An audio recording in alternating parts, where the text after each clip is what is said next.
Hello everyone, welcome back. Before going to begin with the new topics in this video, let's discuss what we did in the previous lecture. In previous lecture, we discussed about the European system of feudalism, where the landlords, they used to keep big piece of land and farmers used to cultivate in their land. Also, they used to pay tax amount. Now, today we are going to discuss certain features of all those categories of the society which were being divided in the Europe. Let us start with the sequence clergy, noble and peasant. These are the orders of European society which were called as the three orders. So as we all know, among all these three, at the topmost were the clergies. So clergies were most powerful. They were being kept in the first position of the society, and second were the nobles. They were in the second place, and third were the peasants. So now let us discuss about the more features of clergy.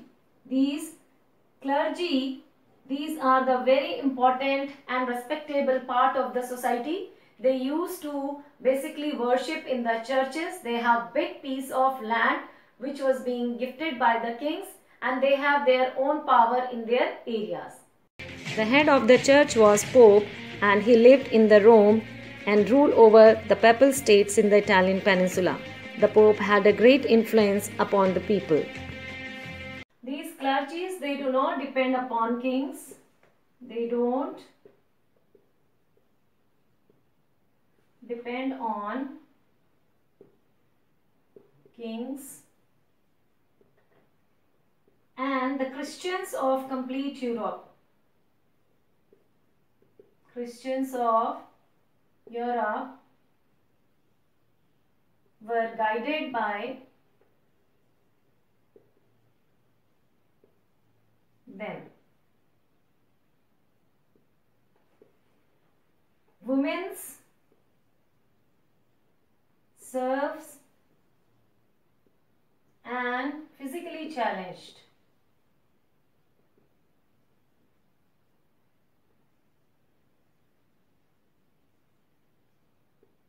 People cannot become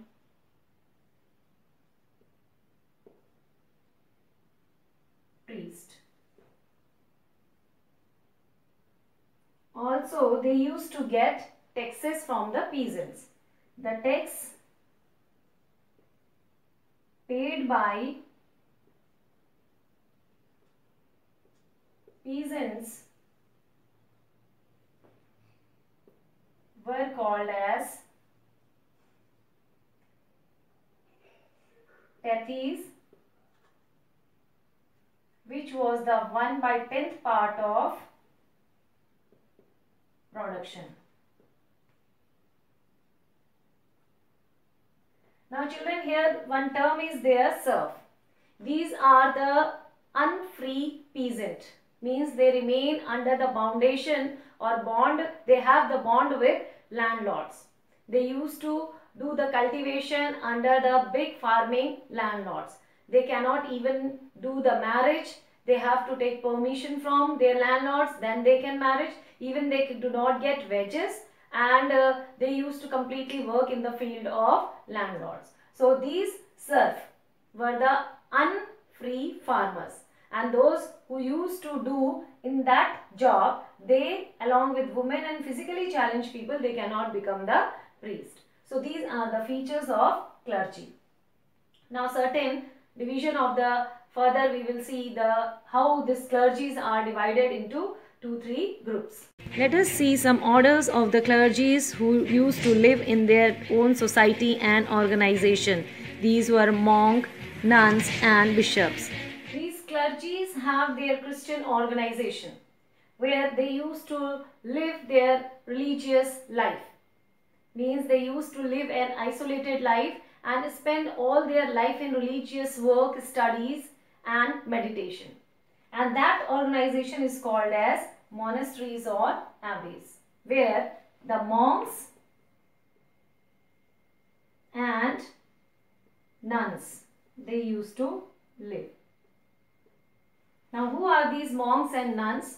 These are the male saint and female saint in the Christian religion. They used to live very simple life, and in their life they have not been given chance to marry. It means they cannot marry. Also, they used to teach in the schools and colleges.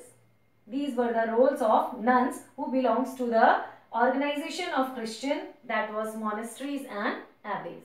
These monks and nuns used to prepare medicine by using herbs. Sometimes travelers could rest and get free night shelter in their monasteries. The church and their society, they have certain order. Basically, they have kept God at the top. Under that comes Jesus Christ. These Christian people, they used to celebrate 25th December every year as a birth of Jesus Christ. And second level comes with the Pope, and these Pope, they used to remain in the very big churches, and central place is San Francisco. Now the cardinals, they have their 16 members, and these 16 members used to select Pope.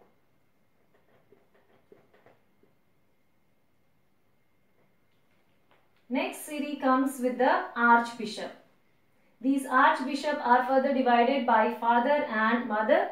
Under father comes brothers, and under mother comes sisters. So this is how the society of church is being divided in the Christian religion.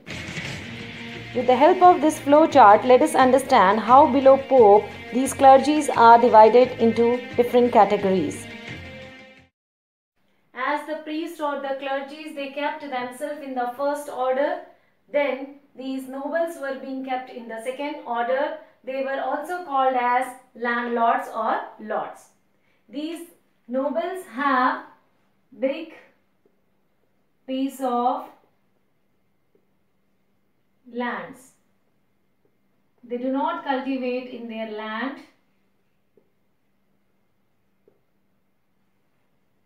Cultivate in their landmass.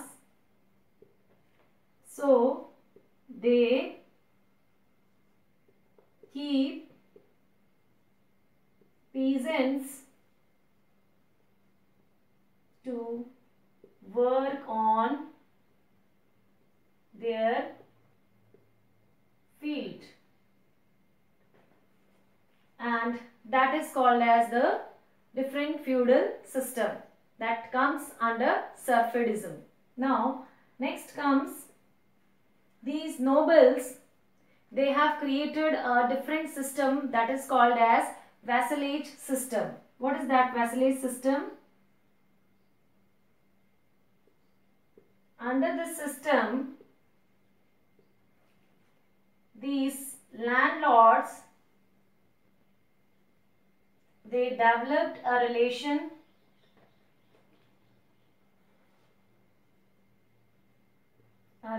between king and lords. And what was that relation? That kings will give them land, and these lords, in the time of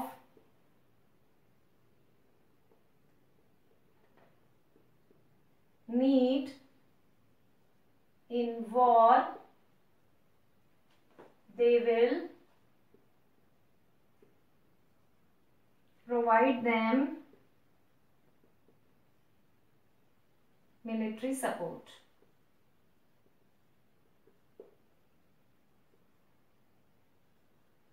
So this complete system is called as the vassalage system. These knights, they promised to fight for the Lord and protect his own territory and habitation. These nobles, they enjoy certain privileges.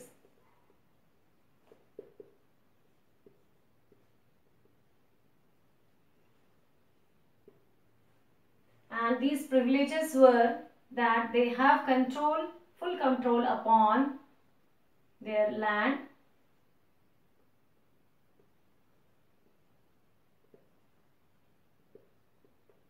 or property. They have their own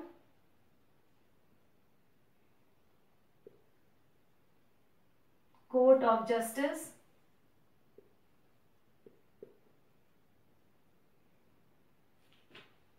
They can coin their own currency.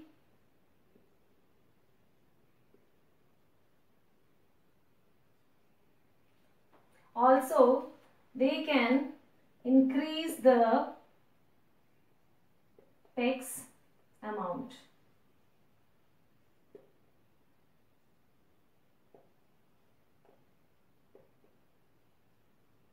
So these are some other privileges enjoyed by the nobles in European society.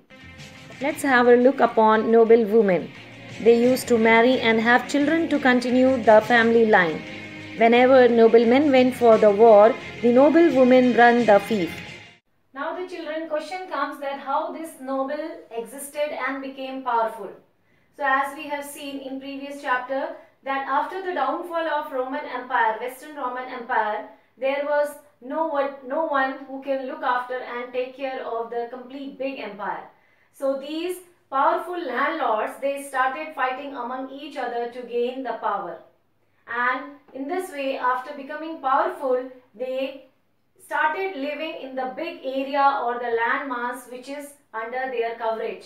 That land mass area is called as the manorial states, where the number of 100 villages used to come in their control, and about 60 dozen of people used to live in their village. And in their state, these nobles used to live very luxurious life, and they used to collect the taxes and leaves from these village people. After understanding the concept of fief or the manorial system, we came to know that each fief had a castle, village, plots of lands, forest and mill, bridges, road. From this picture we can analyze how system was arranged in that. Children, the majority of the European population was of the peasants or the cultivators, and among these they were categorized into two groups, that was the free peasants or the unfree peasants. These unfree peasants were also called as the serfs.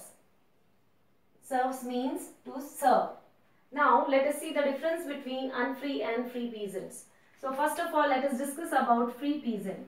These free peasants, they used to work on lands of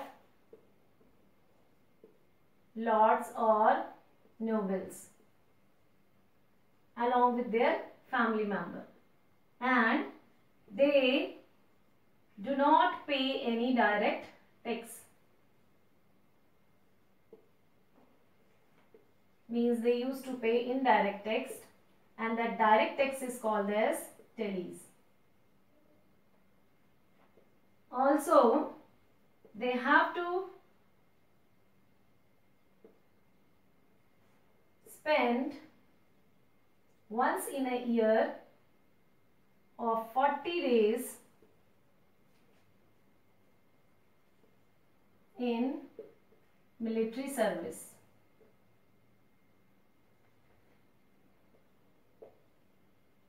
So this is the difference. Out of 90% of peasant population, we are watching that how these two type of peasants, freemen and serf, used to differentiate from each other. Let us see their lifestyle.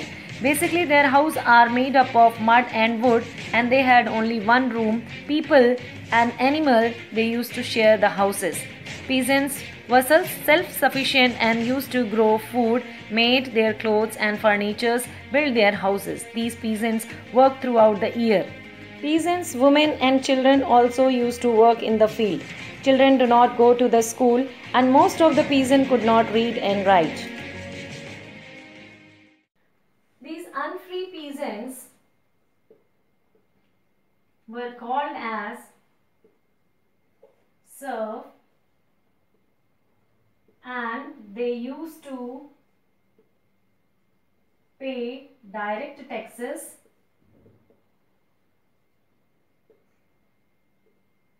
which is called as tallies.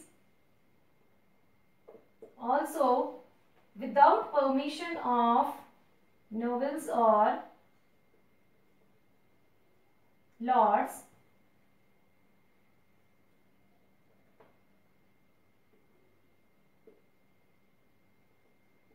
they cannot marry.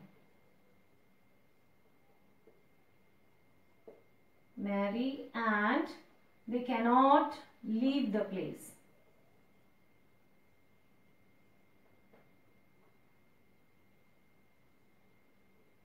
Or that state of the noble. These are the difference. Also, one more point, that they were not being paid for their work, means without wages they used to work in field. So these are the difference between free and unfree peasants. These three orders was the second last topic of the chapter, children. See you in the next and the last topic of this chapter, that is the factor affecting social and economic relation. Till then, stay safe, stay healthy and do your studies sincerely. Now children, it's time to do some questionnaire based on concept understanding. The direct tax paid by the peasant to the clergies were called as tethys, abbes, tallies or none of these. Second question is, the religious communities of monks called as churches, cathedrals, manorial states, abbeys or monasteries. The 10th part of peasants' production in the form of tax paid to the church was entitled as tallies, tethys, none of these or both of them. Answer all these questions in comment section. Thank you for watching.